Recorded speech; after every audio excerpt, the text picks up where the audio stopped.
अस्सलाम वालेकुम। आज मैं बना रही हूँ कंडेंस मिल्क, जो कि बहुत सी स्वीट डिशेस में इस्तेमाल किया जाता है और अक्सर हम ये मार्केट में एक टिन की सूरत में ख़रीदते हैं, लेकिन बहुत ही आसानी के साथ ये घर में भी तैयार किया जा सकता है। तो मैं आज इसकी रेसिपी आपके साथ शेयर करूँगी। ये सिर्फ दो चीज़ों से तैयार होता है, दूध और चीनी। तो 2 कप मेरे पास दूध है और 1 कप चीनी है। तो आइए बनाना स्टार्ट करते हैं।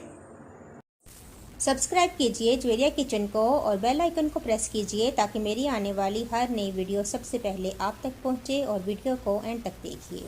तो हम एक पैन के अंदर दूध शामिल करेंगे। 2 कप दूध है और 1 कप मेरे पास चीनी है। दोनों को एक साथ डाल देंगे, इसको मिक्स करेंगे और इसको अब हम पकाना स्टार्ट करेंगे इतना कि दूध जो है वो रिड्यूस हो जाए और हाफ से भी कम रह जाए। और दूध जो है आप फुल फैट मिल्क भी इस्तेमाल कर सकते हैं और लो फैट पे भी, दोनों में भी इस्तेमाल किया जा सकता है और दोनों से ही बहुत अच्छा ये कंडेंस मिल्क तैयार हो जाता है। तो अगर आपने हाई फ्लेम पे दूध को चढ़ाया है तो आप मुसलसल दूध को हिलाएंगे ताकि आप ये नीचे लग ना जाए। लेकिन अगर आपने लो फ्लेम रखा है तो आप इसे थोड़ी सी देर के लिए छोड़ सकते हैं बॉयल आने तक।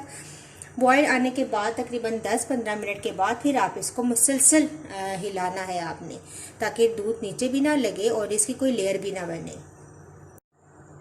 तो देखिए दूध के अंदर बहुत अच्छा बॉयल आना शुरू हो गया है। मैंने फ्लेम को लो कर दिया है और मैं लो फ्लेम पर ही इसको पकाऊंगी, इसलिए मैं अब इसको छोड़ दूंगी। अगर हम हाई फ्लेम पे पका रहे हैं तो मुसलसल आपको इसे हिलाना है, लेकिन चूंकि मैं लो फ्लेम पे बना रही हूँ तो मैं इसे अब छोड़ दूंगी। 10-15 मिनट के बाद फिर मैं आपको इसकी शक्ल दिखाती हूँ। देखें 15 मिनट गुजर चुके हैं और दूध का कलर भी अब चेंज हो रहा है। मैंने इसको नहीं हिलाया था, अब मैं इसको हिलाना शुरू करती हूँ क्योंकि अब आपने मुसलसल इसको हिलाना है। अब फ्लेम भी मैं हाई कर दूँगी और अब मैं इसको मुसलसल हिलाऊँगी। साइडों से भी आप साफ़ करते रहें और आप इसको छोड़ेंगे नहीं, मुसलसल हम हिलाते रहेंगे ताकि नीचे भी दूध ना लगे और इसमें लेयर भी ना बने।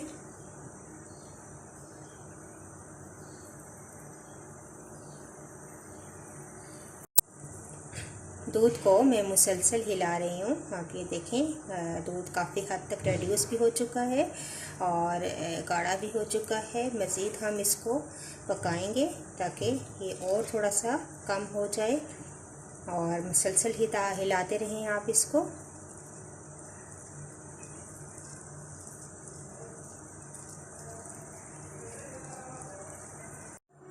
तो देखिए अब काफ़ी हद तक दूध ने अपना कलर चेंज कर लिया है और ये देखें बहुत अच्छा इसका कलर भी आ चुका है।